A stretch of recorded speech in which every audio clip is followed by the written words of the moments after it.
Hello, everyone. Good morning, good evening. I don't know where you guys are in the world, but today it's really fun because we are starting our very first grand finale for the Refugee JumpStart program. This is super exciting.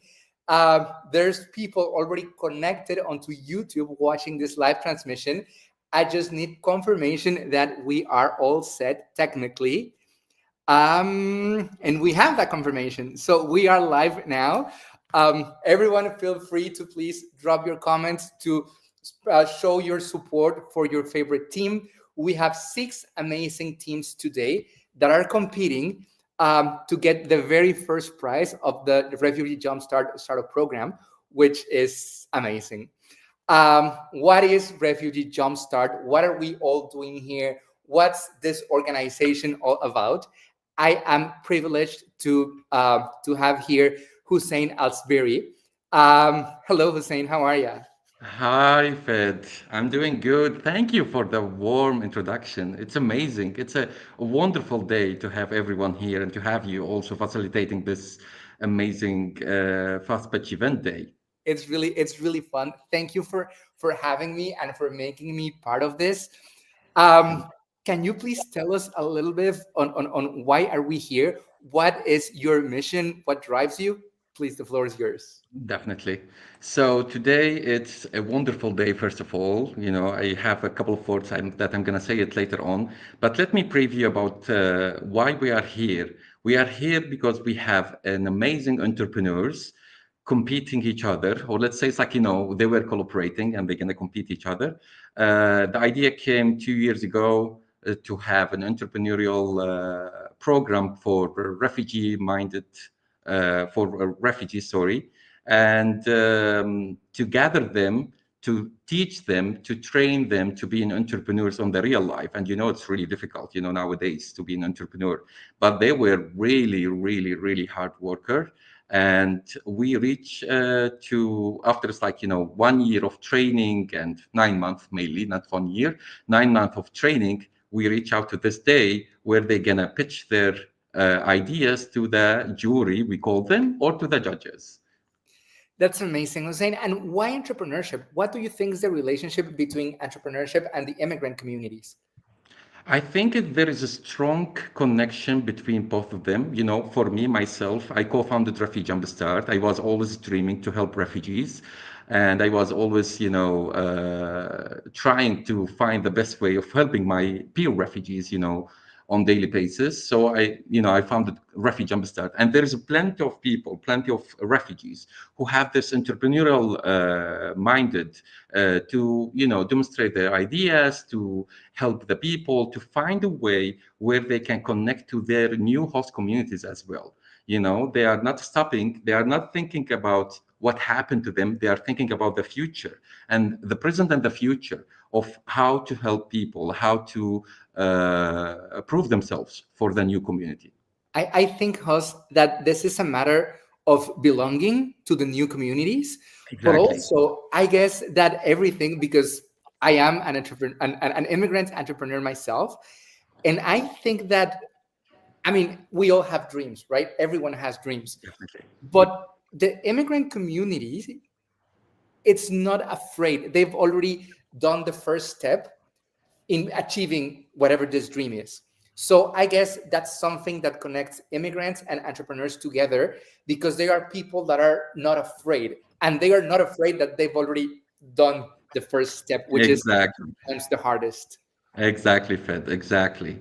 And all of them is like, refugees, they were doctor, they were, lawyer, they were, it's like from different backgrounds. So it's like, they are also entrepreneurs, who Of came course. from their country to the new host community or to the new host country to, start their own business. And as you said, they are not afraid. We are not afraid. We're going to start something really exciting. That Yes. is very right. That is very right. Thank you for your work. Thank you for Thank you. everything you do. But Thank there's you. people already commenting on social media. So we have people from Yeah. Portugal. Hello, Elsa. We have people from Pakistan. Hello, Wow. Faiza. And we just need to keep the conversation going. We Definitely. have Kukual. that's also happy to be here. Thank you, Kukuel. Well, you're not alone on this mission. You have a bunch of people that it's behind you and pushing this organization together, and they will also be part of the decision, right, on who wins the first place. Am I right? Exactly, exactly. If you let me, Fede, I just want to have a short, warm message from me, or a speech, let's call it, to all the participants, the entrepreneurs, you guys, and the jury as well. I guess Can I I? guess I guess everyone's really waiting to hear that message. So please, Hussein, the floor is all yours. Thank Yes. you. Thank you. Thank you for that. Hello, everyone. Again, what an incredible journey it has been so far. Today marked the culmination of month of hard work, dedication, and courage. And as we gather here, I want to say something very clearly. Regardless of what decisions are made later, every single one of you is already a success in my eyes. I know every one of you, and you are already a success. You have chosen to walk through tough paths, one that requires resilience, determination, and hope. You showed up, you pushed through challenges, and you stood tall with your dreams in hand. That, to me, is the definition of success.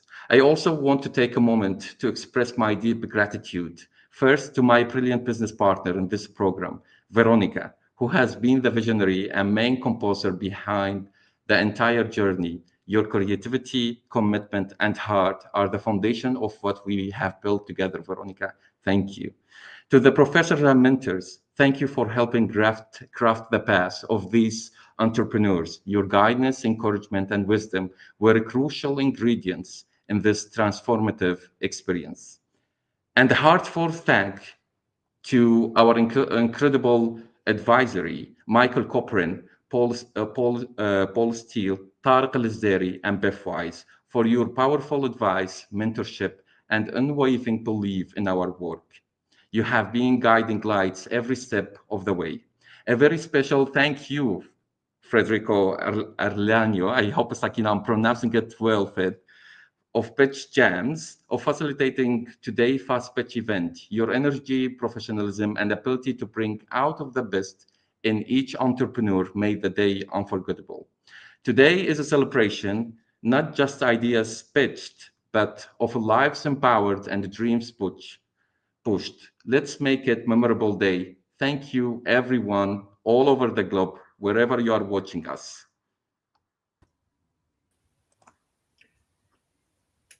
Here we have our judges. Wow. Thank you, Hussein. Thank you for those Thank you. words. So I think it's like, we're going to start with Beth to introduce herself, to tell us a little bit about herself. Okay, very briefly. Hi, I'm Bev Wise. I'm in Venice, California, where they say it never rains in sunny California. It was gushing rain last night. I am the co-founder, along with Hussein, of Refugee JumpStart. It's been a privilege working on this organization, and having this entrepreneurship project has been a brainchild of Hussein's with Veronica's help. I'm executive director, and it's been a great experience. And I'm really, having read some of the business plans, I'm so impressed with all of you. I'm just so impressed. So thank you. Michael, you want to introduce yourself? Great, thanks, Bev.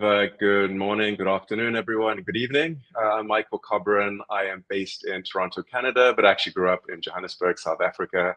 And 31 years later, still adjusting to the winters here in Canada.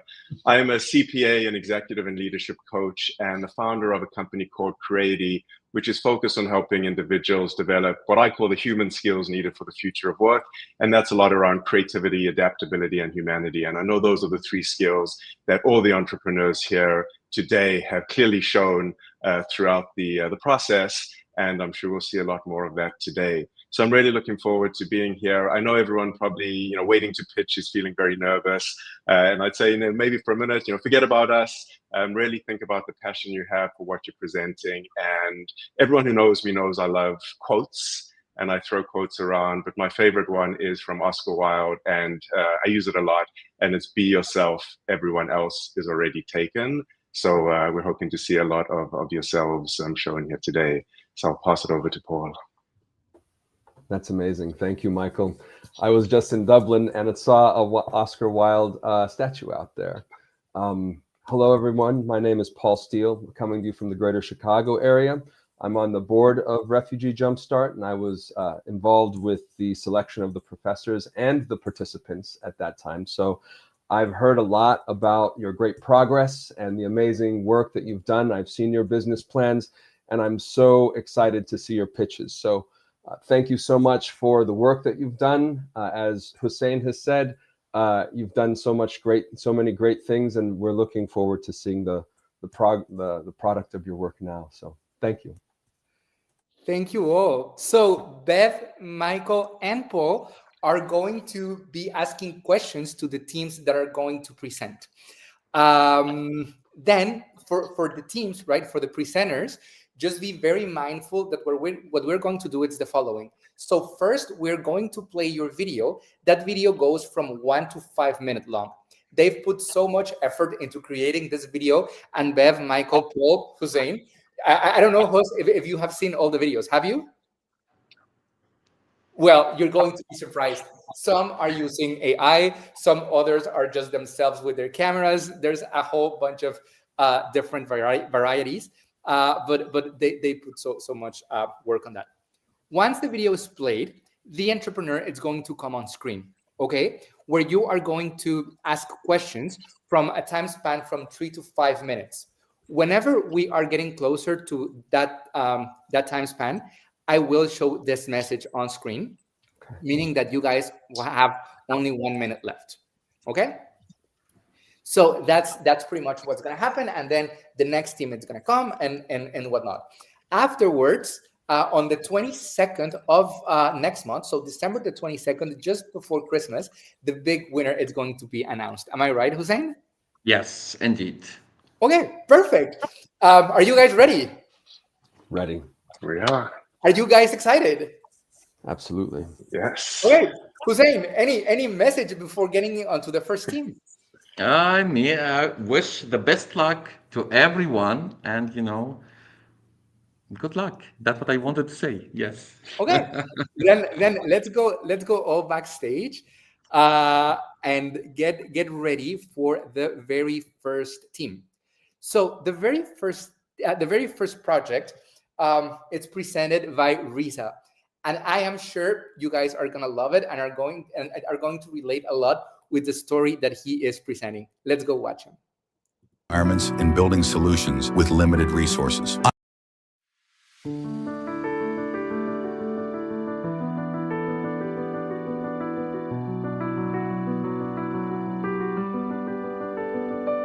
My name is Ruza Turan. I am a Kurdish entrepreneur based in Athens, shaped by years of navigating complex environments and building solutions with limited resources. I am a university graduate, combining my academic foundation with real-life entrepreneurial experience and resilience. I'm not a technical engineer, and I don't need to be. My strength lies in understanding real human needs, building practical systems, and turning constraints into opportunities. My adaptability and background make me fully capable of leading and scaling this business. In Greece's thriving tourism economy, hotels and restaurants urgently need consistent, traceable, and fresh produce year-round. In 2024, Greece welcomed over 41 million tourists, nearly 4 times its population of 11 million. Local vegetable production cannot meet the needs of the growing tourism and hospitality sector. Green Nest solves this. We deliver local, sustainable crops within the city while saving up to 90% of the water traditional farming requires.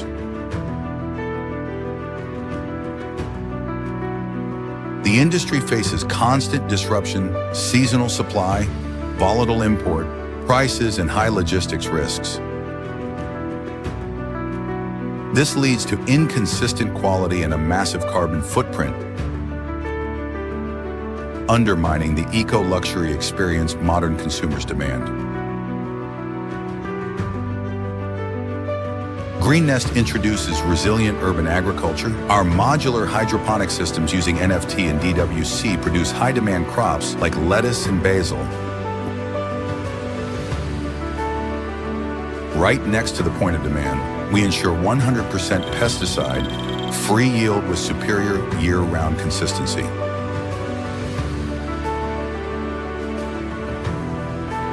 A standard 100 square meter unit is an automated production hub. It yields an average of 100 kilograms of mix produced per month.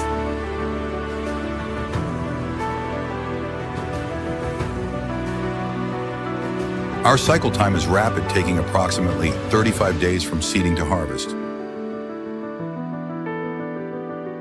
Yodi sensors and closed-loop nutrition systems precisely track and control pH, EC, and climate in real time, ensuring optimal growth and full traceability. The Athens Horka sector alone represents a food procurement market of over 1.2 billion euros annually. We are tapping into the strong trend of farm-to-fork models and ESG compliance. We have engaged 18 key prospects across Athens and the Aegean, securing 3 letters of intent and pre-orders. Our revenue is generated through B2B supply contracts based on a fixed price monthly subscription model. This provides customers with price stability and guaranteed supply. We went on immediate freshness, complete digital traceability, and proprietary chef co-development. Furthermore, our energy optimization strategies combined with solar integration ensure lower operational costs compared to competitors. We are seeking 31.4 thousand euros in seed investment or grant funding to scale. This capital will allow us to immediately deploy 3 pilot units, complete necessary certifications, and build out our core sales team. Our strong unit economics show a gross margin of 50% and a swift payback period of just 8 months. Green Nest is not just a farm, it is the future of resilient, sustainable food supply in urban centers. We make sustainability visible in every leaf we harvest. Let's grow together. Get in touch today.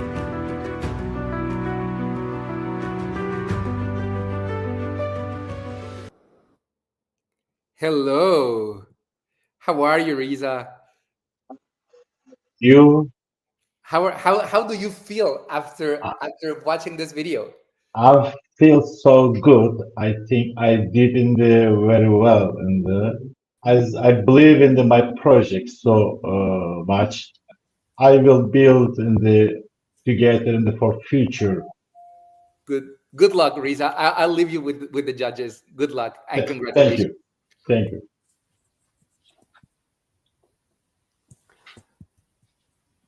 Hello. Hi. Hi.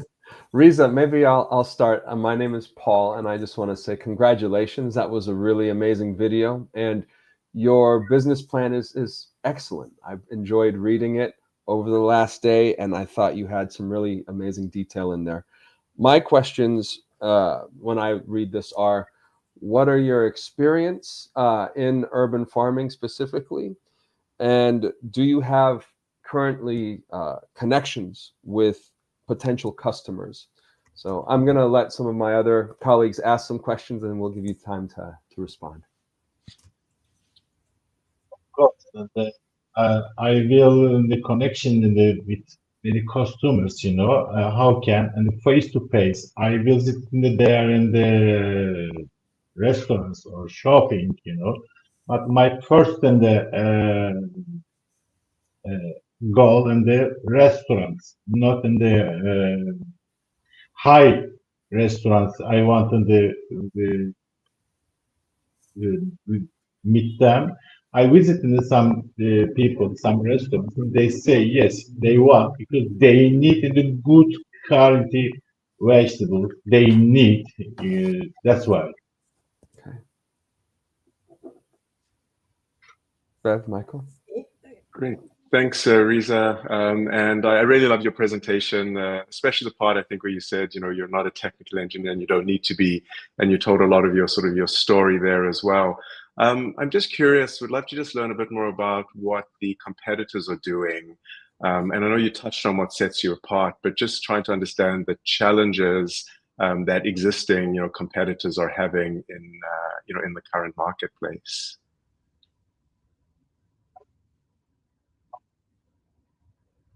I I wanted to say, and how can challenges these things in the not just me, like me, many people they will be here, and I wanted to touch the many people life about this job with this job. I wanted the many people they don't need in the benefit they build their future they will if they see me because I'm 30 I'm 53 old if they see me oh yes this guy if this guy in this example if he do it they will believe their self. I want be for them and the like in the model I hope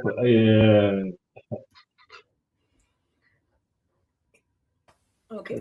Well, let me ask a quick question. How long do you think from the time you get funding to actually produce it, distribute it? What's that time frame like? Do you anticipate? in the 8 months. 8 months is the payback, as I remember. Yes, 8 months payback because in the going, how long would it take to actually get it going, get the contracts going, grow your vegetables? if I find in the some in the foundation, founder, and I built in the very quickly in the 1 month for this, After then I was starting in the production, and the first of all, for example, in the for lettuce, just grow up in the 45 days maximum. After that, I can sell. Wow. And the 8 months in the enough for me. If after 8 months and the coming in the back and the money, I will. Yeah. Okay. Thank you. Thank you for that. Thank you. Thank you. Thank you. The video was so impressive. Wow. Thank you so much. I work so much. Oh my God. It was It amazing. shows. Thank you all. Thank you all. Risa, that was great. Do you have some extra comments? Something? We still have a couple seconds left, or we're good to go? I wanted for this training for JumpStart, for Bill, and for Paul, for Michael, and for Hussein, and all teams. I want and give my heart and thank you so much for every people for training. They be for us and the light. They be in the guide and they show and the many things. Thank you so much. No, thank you, Risa, for being part of this. Thank you so much, and that was a great presentation. See ya. Thank you. And now we are ready to go with the second project, Levantine. Let's listen to it. Hi, I'm Noor. Sometimes we walk around Athens and we see the same picture. Students sitting in the floor, in the corridor, putting their laptop in their lap, try to find a blog to charge the laptops or even a hotspot. We work so hard, but the environment did not support us. Sometimes you see someone studying in a very uncomfortable place, but they stay because there is nowhere else that really fits what they need. Athens is full of people who need this. Students, Erasmus, remote workers, NGO staff, artists, people from migrant and refugees background. Levantine Cafe speaks directly to them. To the student who is tired of moving every 2 hours. To the person who misses the smell of Arabic cafe from back home. To the remote workers who just want one stable place where they can do their job in peace. When I came to Athens as a refugee, I saw a lot of refugees, volunteers, and young people looking for the same thing, for a comfy table, quiet area, a place to be themselves. Here when it came to my idea to create a place inspired by my culture, my Levantine culture. Levantine Cafe, It's a place where you work or study, inspired by Levant, Syria, Lebanon, Jordan, and Palestine. Soft colors, smell of cardamom, and mint tea. If you are a student and you want to study, there is a place for you. Quiet place with blogs and stable Wi-Fi. And if you are remote workers, also there is a corner for you, the quiet, and also nobody hear what you are talking in the meetings. If you are just a group of people, you just want to chill, don't worry, we don't forget you as well. We have a space for you. On the menu, you find Arabic coffee, tea with mint, simple Levant style breakfast and brunch, and snacks that feels like home food, not fast food. Food that is warm and kind to your body and for your wallet. Levantine Cafe. It's self-service with a small kitchen. This keeps low cost and fair prices. The income comes from drinks, breakfast, brunches, and sometimes event. I would like to start with a small team, 2 staff members from refugees and migrant backgrounds, and me as well as operation and community manager. For me, this is not only about cafe, it's also about giving work opportunity to people who have been ignored. Later, if this first cafe stands on its feet, I want to slowly bring Levantine to other parts of Greece. Not as a big cold chain, but as a family of space that carry the same values: calm, culture, and inclusion.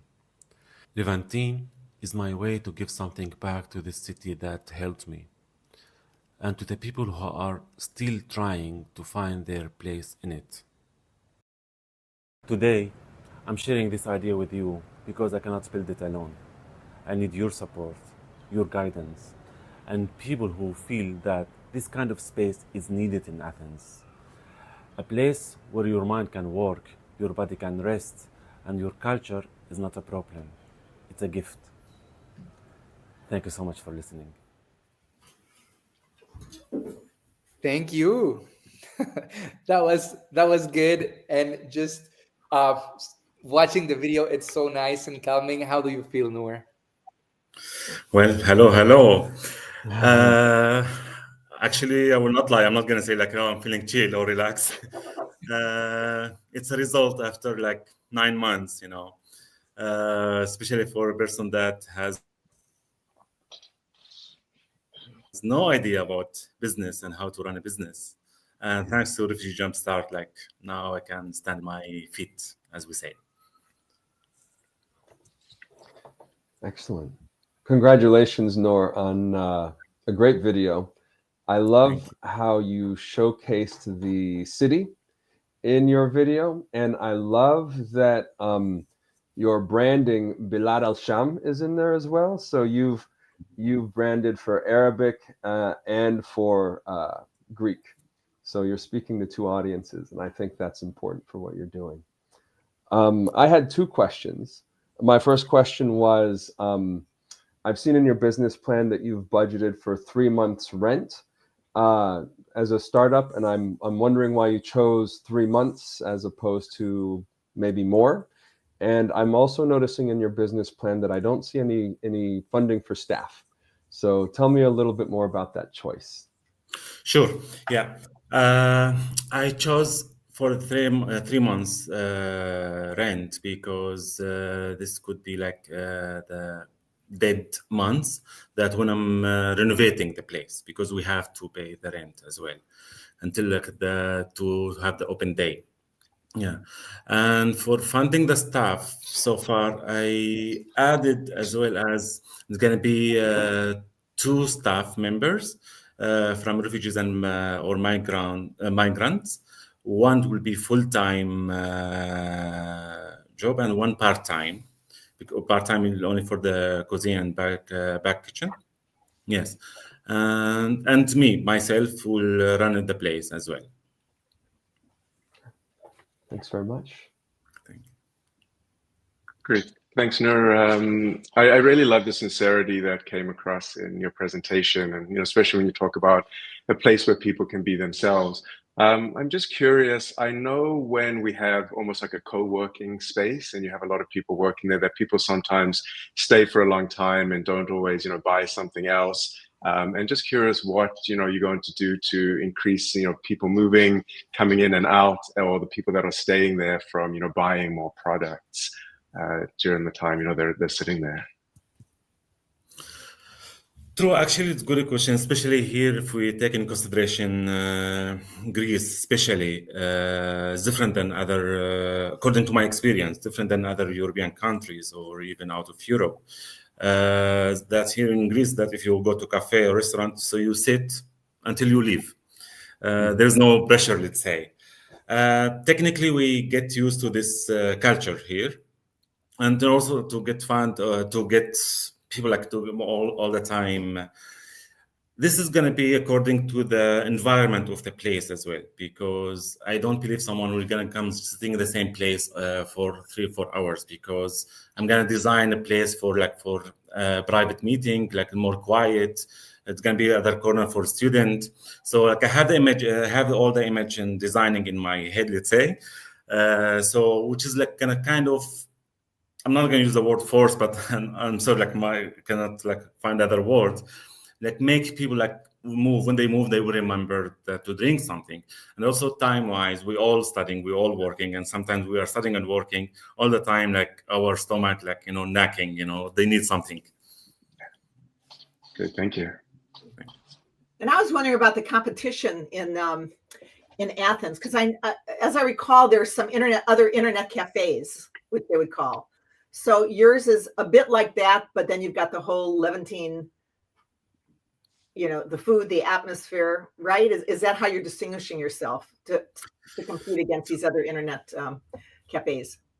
True. Actually, I'm not gonna lie. I have a lot of competitions as a co-worker space, which is it's full of internet and desk, etc., and also other cafes as well with the culture-wise, Levantine culture or Syrian culture as well.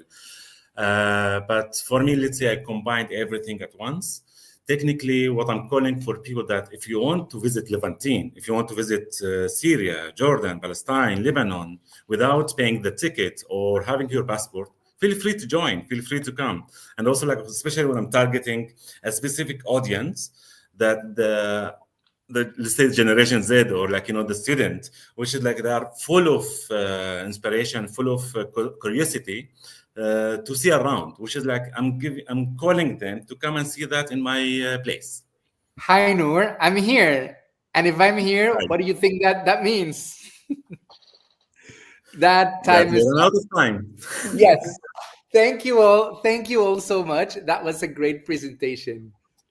Final words, Noor? Well, now I can relax a bit after 9 months. Thank you so much. Thank you, Feds. Thank for everyone who participated. Thanks for all the meetings we have done as well. Big thanks to Refugee JumpStart, Bev and Hussein, who's put us in the stand, and they understood that refugees, they need to show that, okay, we are here as well. We can do something together. Thank you so much. That was Thanks. a great message. And we have our next participant already. She's been backstage for a while now, and it's time to watch her video. Hi, my name is Faranak. I came to Greece as a refugee, and during my journey, I learned something important.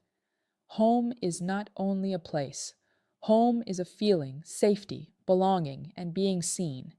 And this feeling is missing for many travelers, students, and newcomers today. This is why I am building Homeland. Most hostels in Athens are either commercial and impersonal or old and uncomfortable. People come to the city, but they don't find community. They need a place where they can feel safe, connected, and welcomed, not just a bed to sleep in. Homeland is a community-driven hostel concept. It combines affordable lodging with cultural events, shared meals, workshops, and a warm social atmosphere. Our mission is to make every traveler feel at home, even far from home. We are not just offering beds. We are building human connections, a safe, creative, and inclusive place where people from different backgrounds can meet, share, and grow together. In Greece today, opening a new hostel is not yet possible under the current legal framework, but this limitation became an opportunity for us to start smarter. We begin with what is possible, the Homeland Cafe and Community Hub, a warm and creative space in the heart of Athens where people meet, share, and grow together. Here, locals, newcomers, and refugees collaborate, learning, creating, and working side by side. We provide training and employment opportunities, especially for women and displaced people, helping them to rebuild confidence and stability. This phase is fully legal, sustainable, and already impactful. It allows us to build our brand, our community, and our team, so when the time comes to open the full hostel, Homeland will already be alive, strong, and ready to welcome the world. The Homeland Cafe and Community Hub is just the beginning. Once the legal framework allows new hostels in Greece, we are ready to expand. Our community, our team, and our brand will already be strong. We will simply add the accommodation part, capsule-style dorms, private rooms, and shared areas designed with the same warmth and purpose. By that time, Homeland will already have a loyal customer base, a trained multicultural staff, and steady income from the cafe and events. This means our next phase will grow faster, safer, and with much lower risk. Our long-term vision is to create the first socially inclusive hostel network in Greece, a model that blends hospitality, culture, and human impact. Homeland's business model is simple, stable, and built to grow step by step. In the first phase, the Cafe and Community Hub, we generate revenue from coffee sales, cultural events, workshops, and collaborations with local partners. With a low-cost structure and community engagement, this phase becomes self-sustaining within the first year. When the legal framework allows us to open the full hostel, our existing customer base and trusted brand will immediately drive higher occupancy and income. By combining hospitality with cultural and social impact, Homeland keeps costs efficient and revenue streams diversified. We project a break-even point within the first 11 months and a solid profit margin by the end of year 1, proving that social impact and financial sustainability can grow together. Homeland is more than a project. It's a movement, a place that gives travelers, locals, and refugees a shared sense of belonging.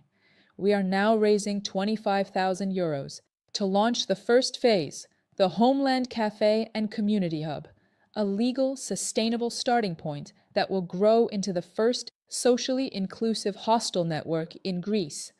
Your support will help us turn this vision into a reality, creating jobs, building community, and showing that hospitality can truly change lives.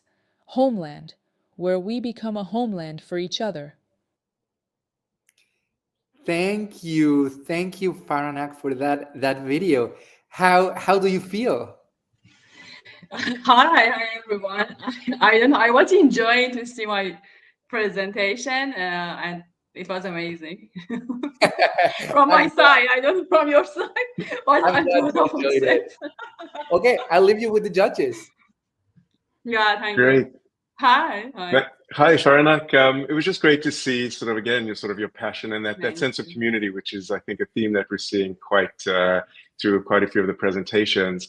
I had two questions for you. The first is just what that timing for sort of getting that legal framework approval looks like. How long are we looking at? And the second question is just around, I know you focused a lot on safety in your presentation, and I'm curious just, specifically what the hostels will be doing to really promote that sort of sense of safety. Yeah, sure. For the framework and for the legal term in Greece, usually if you want to have a community center, it's not really difficult. You can have it. Even you can like go for renting a community center which is ready to pay for that and just rent a place with everything inside, included inside, and start your job. And like slowly you can build up everything. If you want to have changing or something, it's easy. It's not really difficult. But for the hostel, which I also explained inside my presentation, uh, for now, Greece banned new registration of hostels until 2027, and I don't know, and nobody knows actually, as I research about it, nobody knows if after 2027 they will start to register new hostel or not. Hopefully they will do it because here is tourist based. And however, my vision is not just rely on tourists, but when you are saying hostel, hotels, or something, is like working with tourists. And yeah, that's why it takes time. It's for the hostel, it takes maybe long time, like 2 years, after 2 years, 3 years. And actually, I want to start from my phase, like from the community center, to build up my brand, to get customers or participant or volunteers, whoever want to participate in this project, cooperate with other NGOs, other places, offices or locals, and after that go for the hostel. Yeah. And another thing, you asked about the safety, because I'm a solo traveler myself, and I'm going to like other countries as a solo traveler. I'm going everywhere and stay in the hostel. Safety for me is the most like important things first, but I couldn't find it in most hostels when I was going there, and it was really scary to go to the bed and just keep everything you have around yourself, or you don't know, because it's a hostel and it's like has a lot of beds inside the room, and you don't know other travelers. You know yourself, but you don't know others. It didn't have safety. It didn't have like a, I don't know, it wasn't like a cell bed. It was just a like an open bed, like I don't know, bunk bed, like you are in your house. But these kind of things, like the feeling of not being safe, it just led me to not go to that kind of hostels anymore. That's why safety is really for me is the like the first things I consider that. Yeah. Thank you. I hope I answered your question. I don't know. So I had a question. Your the title is Homeland Hostel, right? Hostel. Mm-hmm. So that seems like it's out there in the future, and what you're really creating is this community hub.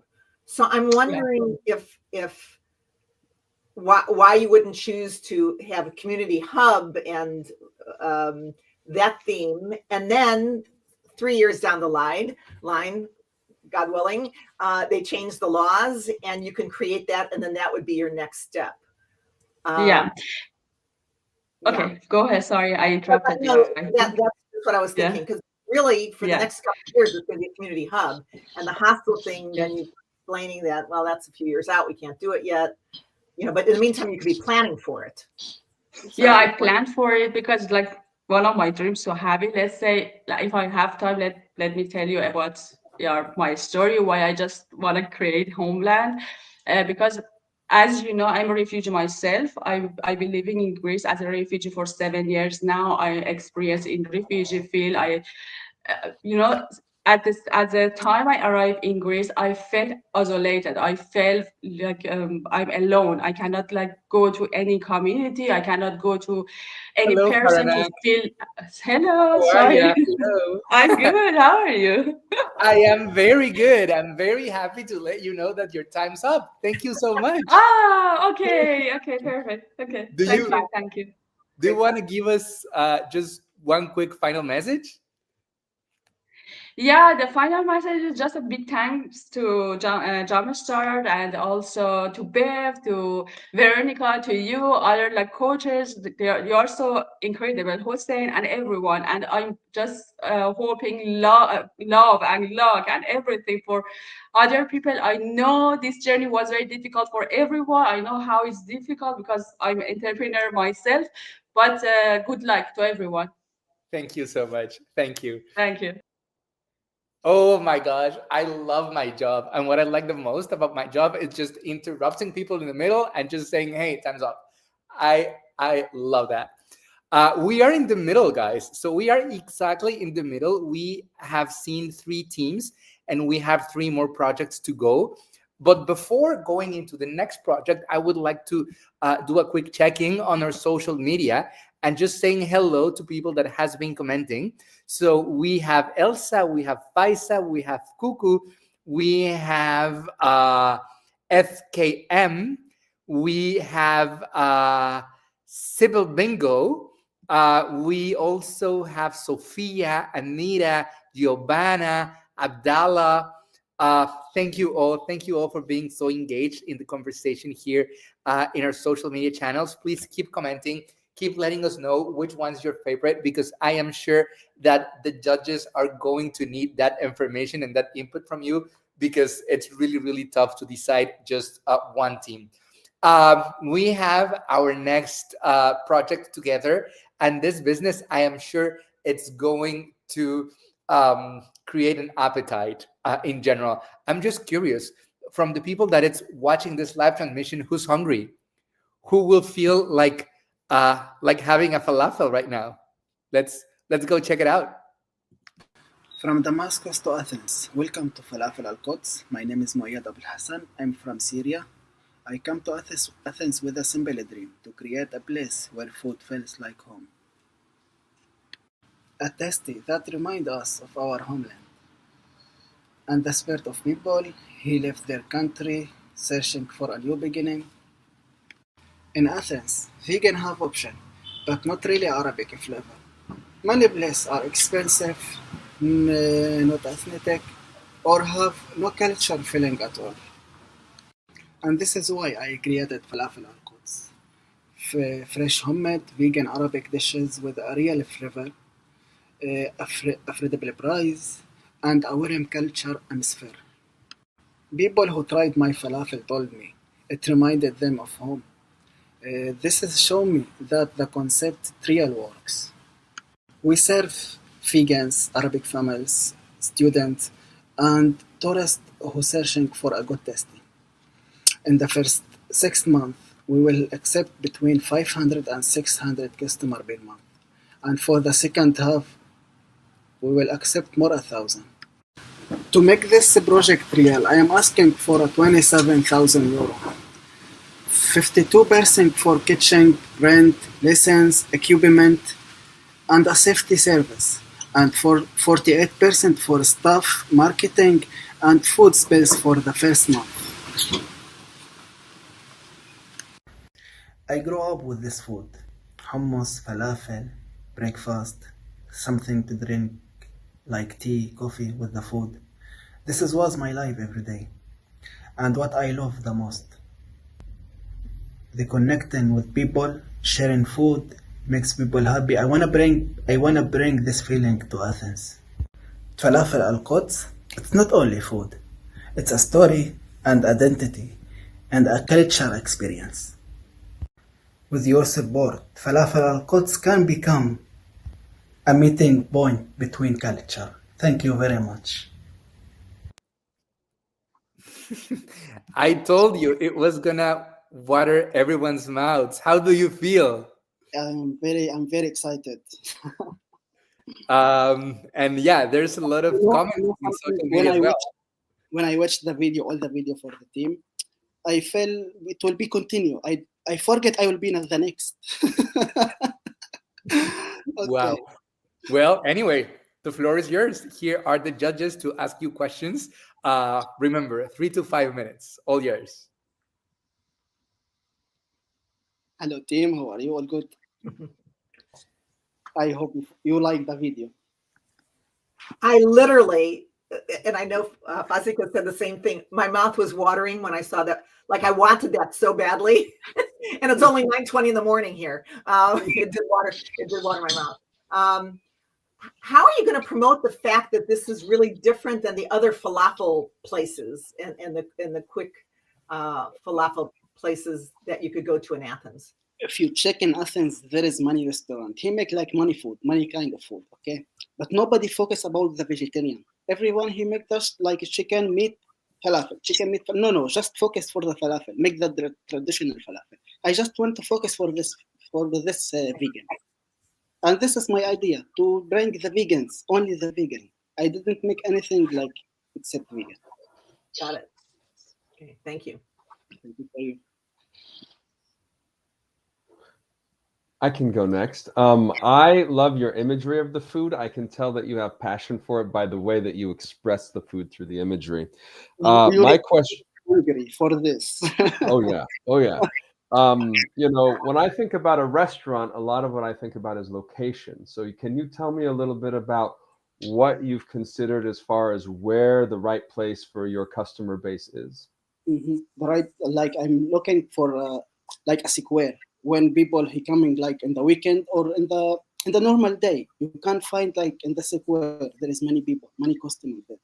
Okay, I need like to be in the many square, not just one square. In the beginning, okay, I can start with in the big square. Like let's say like if you know Athens, there is a Kapselli, there is Zografo, there is Monastiraki. I wanna start like in the like not expensive rent for the shop. I need to be like in the good price for the rent. I want to focus only for the square, not like in the street. In the square, you can find the customer, and also you can find the driver for the delivery. This is work every time. Great, thanks. So maybe I'll just jump in with a quick question. And I haven't had breakfast, so I'm particularly seeing that was hard for me because I'm even more hungry now. Just curious, I know in your business plan you spoke a lot about really focusing on locals versus tourists, and just want to understand a bit more about sort of your thinking behind that. Okay, let me tell you something. When I need to eat something like traditional, and I didn't find something here in Athens. I feel I'm like there is nothing in Athens. Why you open? Why you do this business if you didn't do the traditional thing? If you don't do it like a good taste. For this, like I'm looking for everywhere in Athens, and also I working here in Athens in for restaurant, many restaurants.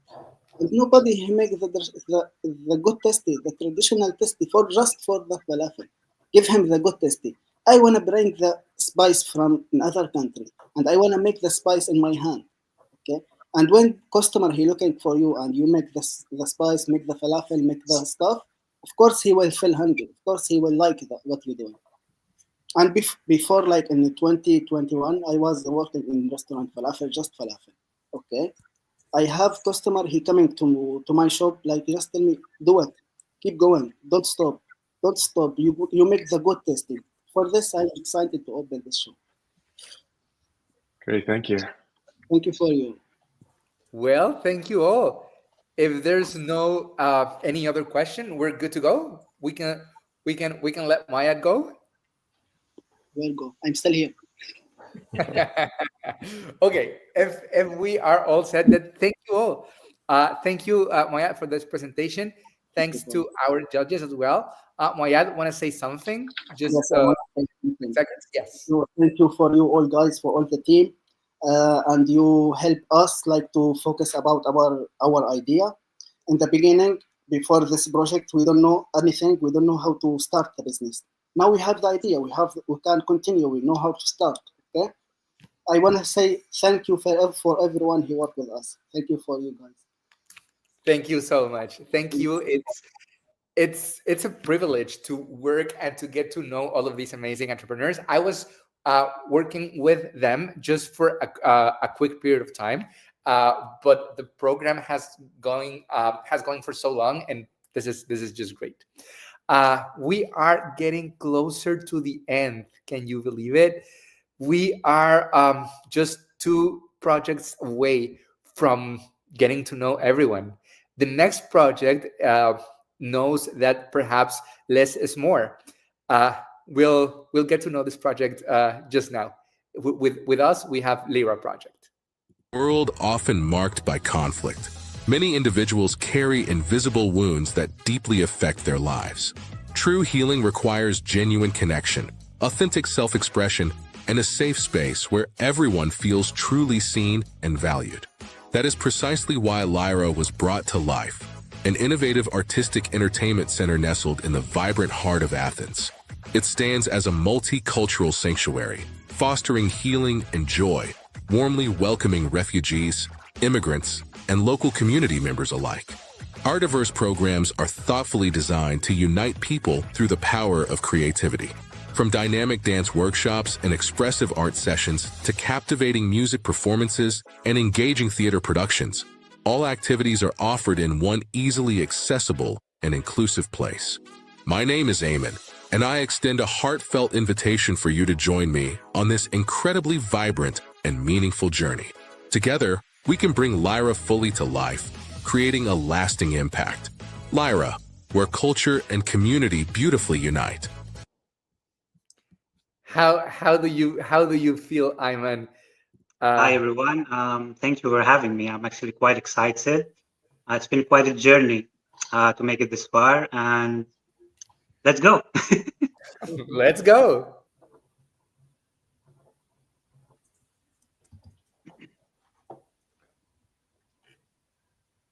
So here we are. Eamon. Hi. Eamon, I want to start by saying I was blown away by your branding. And very few people get into something like this without being a member of the art community as well. Is that you dancing in your videos? That is me, yes. Impressive. I'd like to hear more about your partners, your potential partners that you see coming into the space and your connection to them. Okay, so at the moment, I'm part of an NGO. It's called Hip Hop for Hope. We are a group of friends who are dancers, artists, therapists, like they come from different backgrounds and everything. The thing is, we don't have space per se to have these workshops or these classes or anything. So we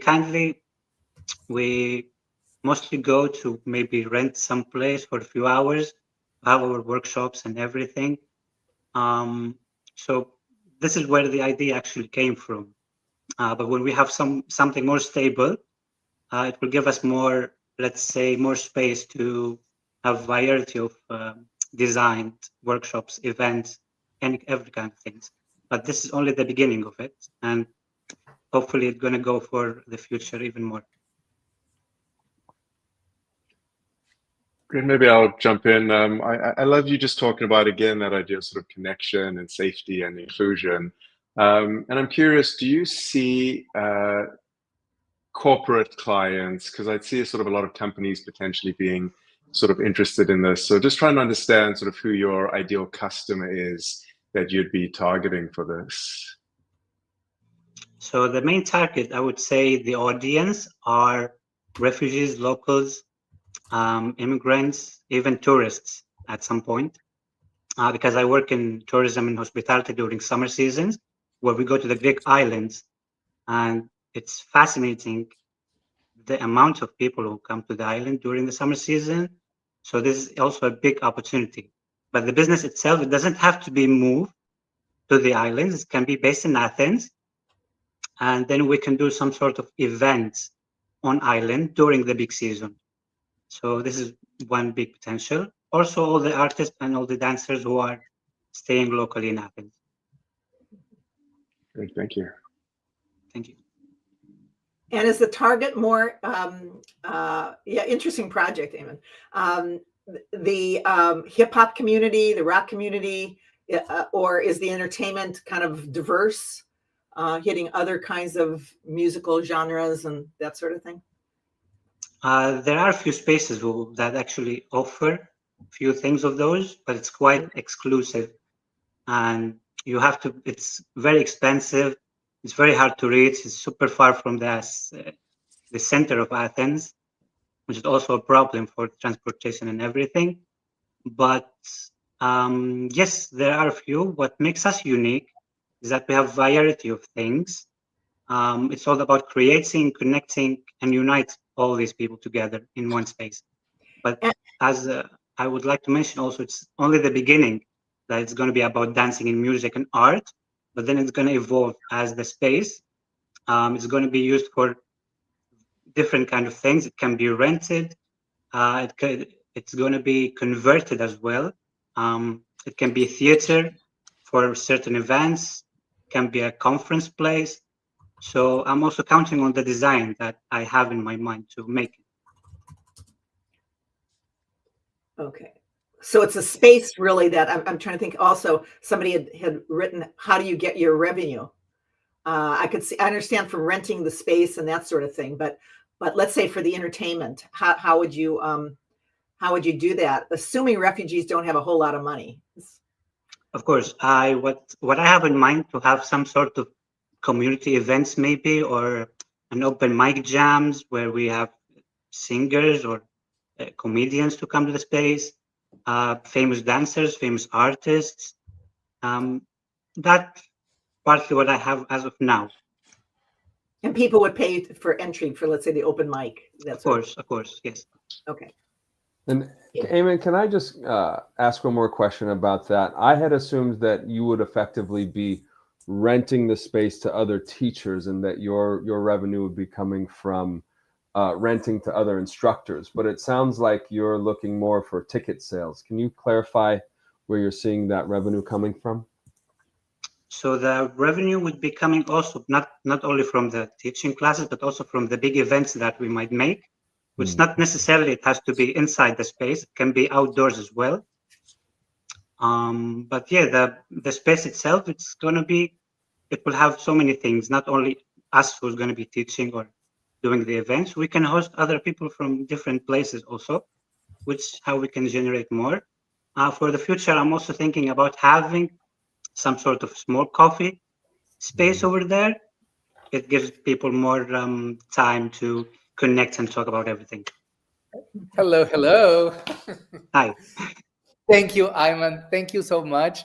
Thank you so much. Without a doubt, I definitely think that art unites us, food unites us as well. There's a lot of things that bring us together. Final words, Ayman. I would say thank you so much for having us. It's been quite the journey, actually, trying to find balance between work and between this. But I'm glad we made it this far, and I'm ready to continue the journey. Thank you so much. Thank you so much. Have a lovely day. Bye-bye. You too. Well, last but not least, we have our final project, the 6th project that we've seen so far. Please keep commenting which one's your favorite. People have been showing support for Risa as well, for Moayad, pretty much for everyone. This is incredible. And we have our final business. So he is Ahmad and his project Isolated Pens. Let's go watch it. Hi there, my name is Ahmed Ali and I am the founder of the Isolated Pens.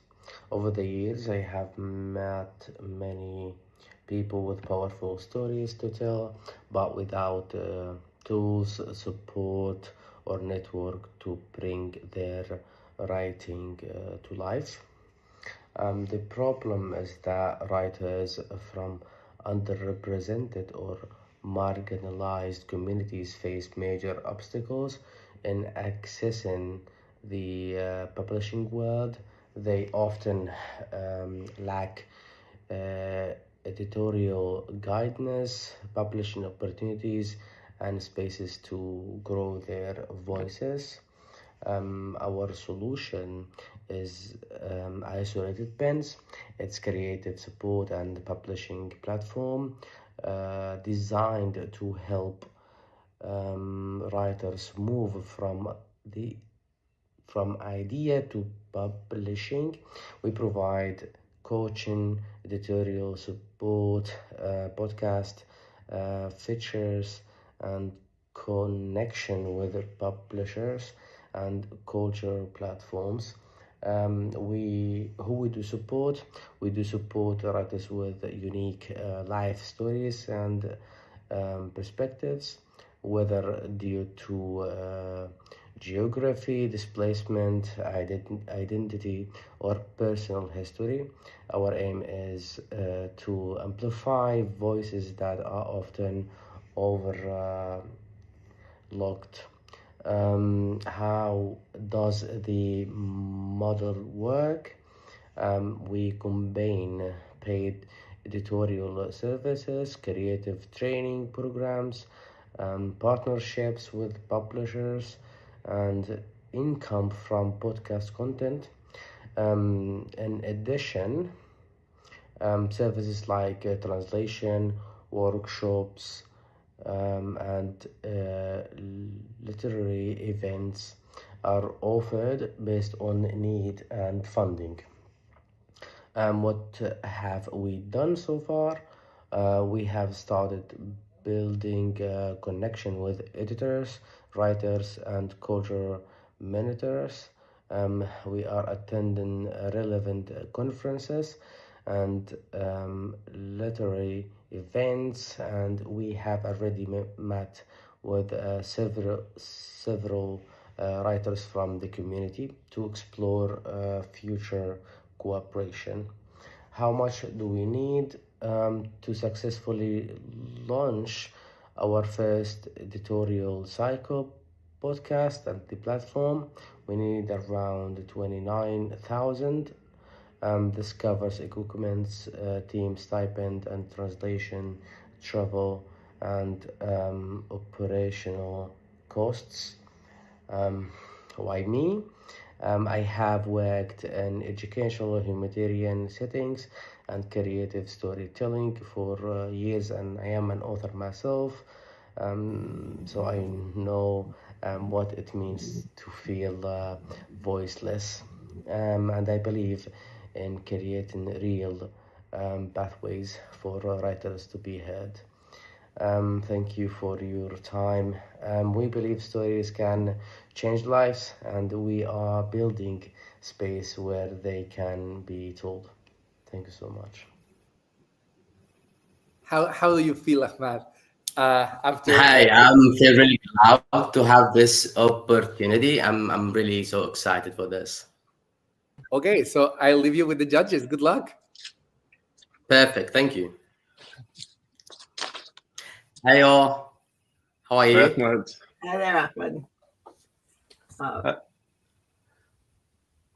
Maybe I'll just quickly jump in with a question. Thanks, Ahmed. And I just love that idea of giving the voices to people whose stories may not otherwise have been told. I know in your presentation you mentioned quite a few different revenue streams. Translation services. I know there was sort of coaching, sort of editorial support. Which one of those do you see as your biggest or primary revenue source? And what are you going to do to sort of market those services? Biggest stop? Oh, sorry. Did I cut out? Yeah, maybe ask again, Michael. Sure. Oh, no problem. I'm sorry, like my internet is doing a bit slow. Could you did you say the biggest stop? Yeah, no. I was curious. Just you mentioned a few different revenue sources. Those translation, editorial support. Just wondering which one of those is going to be your main area of focus, and then how are you going to sort of market those services? Yeah, the main area of focus is gonna be the editing part, and also supporting for growing the network and matching the need between the writers and also the industry in the West, especially the writers and authors with the original authentic narratives are not really familiar in the industry in the West. So that's why I named the project Isolated Pens. So just to try to match them with the industry and try to merge them and put them on the right path.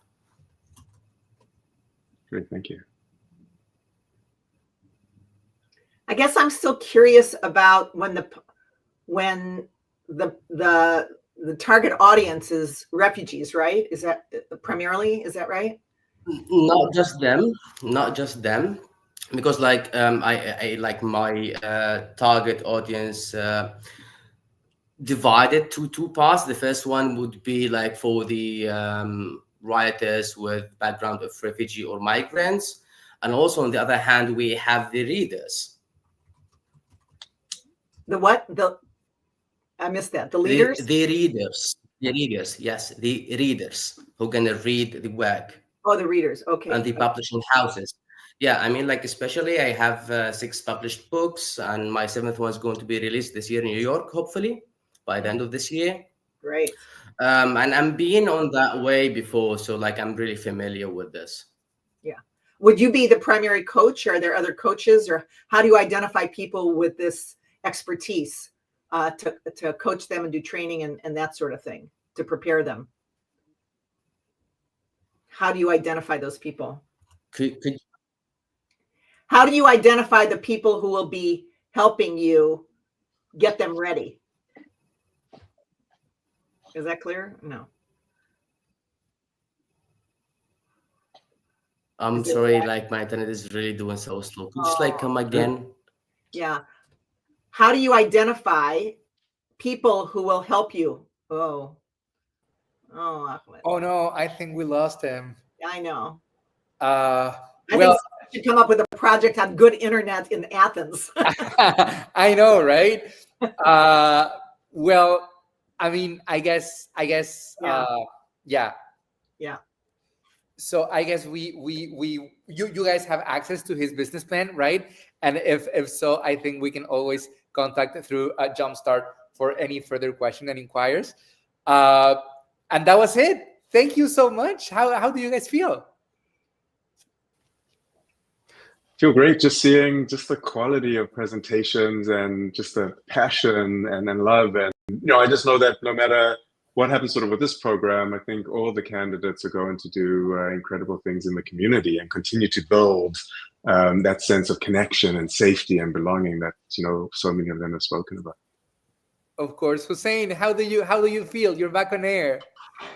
Oh my God, I'm so happy, impressed by the quality of the presentation that they had.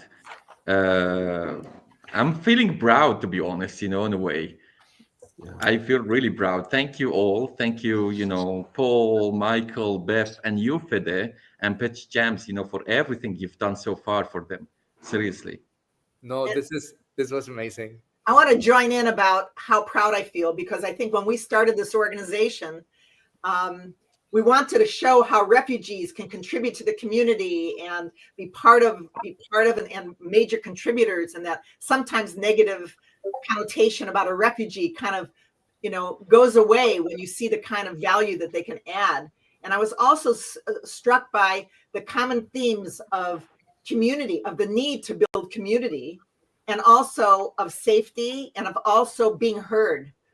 So there's some common themes to be seen and be heard, which is a lot about what Refugee JumpStart is about. So it was thrilling and great presentations, really impressive. Yep.